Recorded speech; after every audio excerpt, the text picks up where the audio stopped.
পাপা। Happy new year. আশা করি নতুন বছর সবার জন্য খুবই মঙ্গলময় হয়ে উঠুক। আজকে যে ভিডিওটি আপনাদের সামনে উপস্থাপন করছি সেটি মূলত 31 ডিসেম্বর ও 1 জানুয়ারির একটি ভিডিও শুরুটা করলাম 31 ডিসেম্বরের সকাল থেকে। অনেক ঠান্ডা ও বাতাসের মধ্যেও সকালটা ছিল খুবই রৌদ্র উজ্জ্বল। আর সেই সঙ্গে আমরা একটি সুন্দর ব্রেকফাস্ট সেরে নিয়েছি ওটস, কিছু ফল, চিয়া সিড, বাদাম ও কিশমিশ। আর ওটসের সাথে দুধ তো ছিলই। আর সাথে নিয়েছি একটি ফল যাকে জার্মান ভাষায় বলা হয় কাকি। এই ফলটির স্বাদ কিছুটা আমাদের দেশীয় আমের মতো, তবে এর স্বাদ অনেক মিষ্টি, খেতে ভারী ভালো লাগে। ভাবলাম আপনাদেরকে আসল ফলটা দেখতে কেমন হয় সেটা দেখাই। আজকের ভিডিওটি করার একটি স্পেশাল কারণ আছে, ভাবলাম আপনাদের সাথে শেয়ার করি। আজ যেহেতু বছরের শেষ দিন, তাই আমাদের বাঙালিদের তরফ থেকে একটি সুন্দর পার্টির আয়োজন করা হয়েছিল। আপনাদের সাথে আমি এই বিষয়টি আগেও শেয়ার করেছি যে আমাদের এখানে কোনো অনুষ্ঠান হলে আমরা বাঙালিরা প্রত্যেক ফ্যামিলি থেকে একটা দুটো রান্না করে সেই অনুষ্ঠান যেখানে অনুষ্ঠিত হয় সেখানে আমরা নিয়ে যাই। এতে কারোর ওপরেই অতিরিক্ত কোনো চাপ থাকে না যে এতজন মানুষের রান্না কে কিভাবে একা করবে। আজ আমি দুটো রান্না করব সেই 31 নাইট পার্টির জন্য। প্রথমটি হলো বেগুন দিয়ে ট্যাংরা মাছের তরকারি, আর আরেকটি হলো স্ন্যাক্স আইটেম। জানি আপনারা অনেকেই বলবেন হ্যাপি নিউ ইয়ারের পার্টিতে কে মাছ খায়। আসলে আমরা সেখানে যারা অনুষ্ঠানটির আয়োজন করেছি সেখানে প্রত্যেকেই বাঙালি, আর বাঙালি যেহেতু মাছ ভাত তো থাকবেই। আর এখানে রান্নার মেনুগুলো আলোচনা সাপেক্ষেই নির্ধারণ করা হয়। আমাদের এখানে দেশীয় মাছগুলো সাধারণত আমাদের বাঙালি দোকানগুলোতে পেয়ে থাকি। এখানে ফ্রোজেন মাছ পাওয়া যায়। প্রথমে আমার হাজব্যান্ড বরফ ছাড়িয়ে সেই মাছগুলো ধুয়ে দিয়েছিল। তারপর আমি একে একে মাছ ও বেগুনগুলোকে আলাদা আলাদাভাবে ভেজে তুলে রেখেছি। তারপর একটি কড়াইতে পরিমাণ মতো পেঁয়াজ ভেজে নিয়েছি, কিন্তু ভাজার পর দেখতে পেলাম হয়তো এই পুরো কড়াইটাতে মাছগুলো জায়গা হবে না, পুরো তরকারি রান্নাটা হবে না। পরে অন্য আরেকটি কড়াইতে সেই রান্নাটা সম্পূর্ণ করতে হলো। এরপর এতে একে একে সব মশলা দিয়ে দিলাম। প্রথমে দিলাম আদা বাটা, মরিচের গুঁড়া, রঙের জন্য দিলাম ক্যাপসিকামের গুঁড়া, লবণ, হলুদ ও একটু জিরা গুঁড়া দিয়ে জল দিয়ে কষিয়ে নিলাম। কষানো শেষ হলে তারপর এতে ফুটন্ত গরম জল দিই। গরম জলগুলো আরেকটু ফুটে আসলে তখন বেগুনগুলো দিয়ে সেদ্ধ করে নিয়ে তারপরেই আমি মাছগুলো দিয়ে দিই।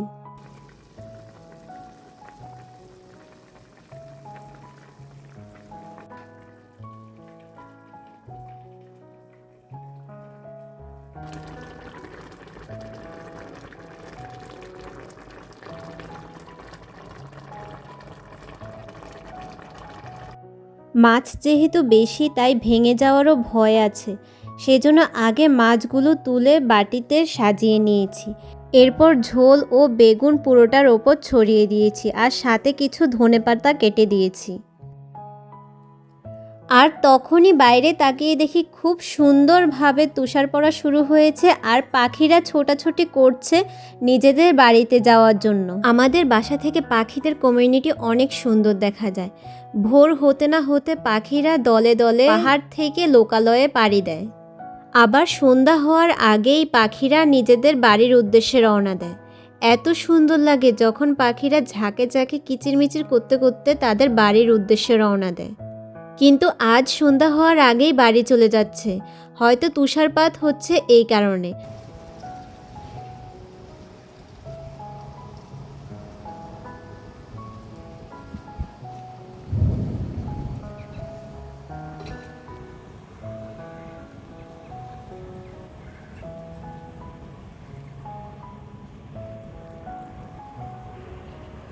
এইবার আমি দ্বিতীয় স্ন্যাক্স আইটেমটি বানিয়ে ফেলব।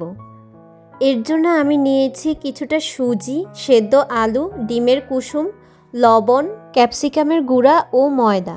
সবগুলো একসাথে ভালো করে ম্যাশ করে নিয়েছি।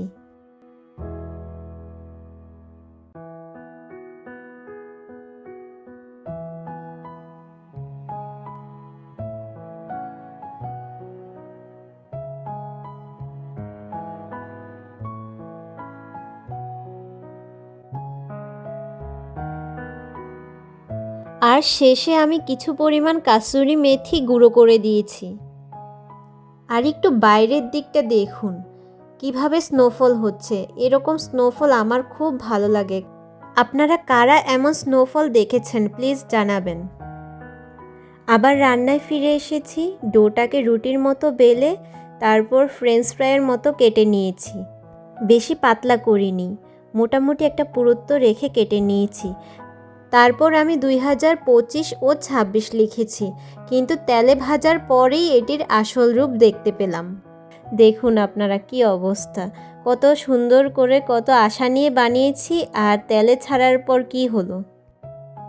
এইদিকে আমি বানাচ্ছি আর ওদিকে দেখুন আমার ছোট্ট বিচ্ছুটা একের পর এক খেয়েই চলছে। ও বলছে এগুলো নাকি আমি চিপস বানিয়েছি। যদিও তেলে ভাজা খাবার ভালো না, তবে ঘরে তৈরি খাবার অবশ্যই কিছুটা হলেও স্বাস্থ্যসম্মত। আমি এগুলো এক একটা এক এক শেপ অনুযায়ী বানিয়েছি। কেমন দেখতে হয়েছে প্লিজ জানাবেন। তারপর আমরা রেডি হয়ে খাবার প্যাক করে চলে গেলাম যেখানে আমাদের পার্টি অনুষ্ঠিত হয়েছিল। সবাই মিলে কিছুক্ষণ আড্ডা দিয়ে তারপর ঠিক 12টা বাজার 10 মিনিট আগে আমরা রওনা হয়ে যাই যেখানে বাজি ফোটানো হবে সেই জায়গার উদ্দেশ্যে।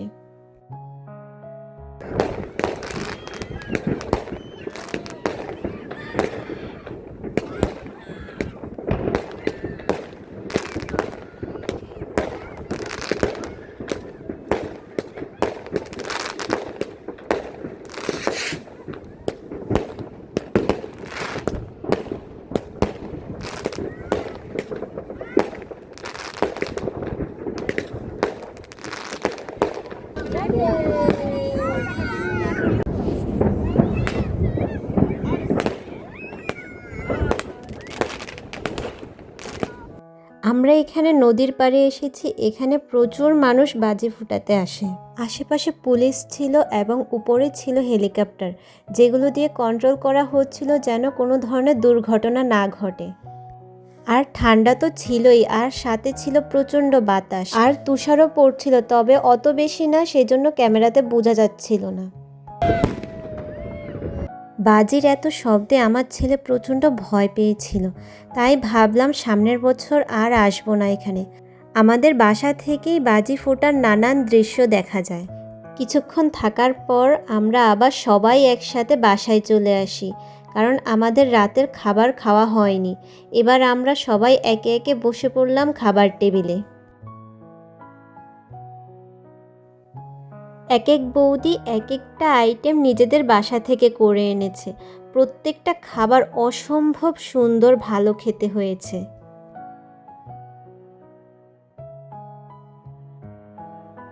রাত প্রায় 4:30 বাজে। সবাই ঘুমিয়ে গিয়েছে, কিন্তু এই দুই বিচ্ছু এখনও সজাগ। আর এই মিষ্টি বুড়িয়েই সবার আগে ঘুমিয়েছে এবং সবার আগে ঘুম থেকে উঠেছে। উঠে দাঁত ব্রাশও করা শুরু করে দিয়েছে। আমরা রাতে আর নিজেদের বাড়ি ফিরিনি।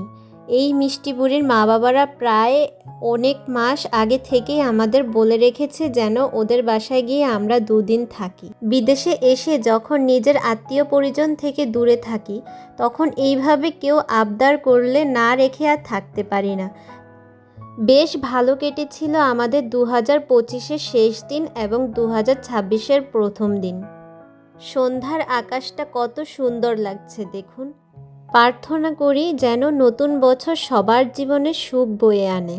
আর সবশেষে আমাদের আনন্দের কিছু মুহূর্ত শেয়ার করলাম। আজ এই পর্যন্তই। নমস্কার।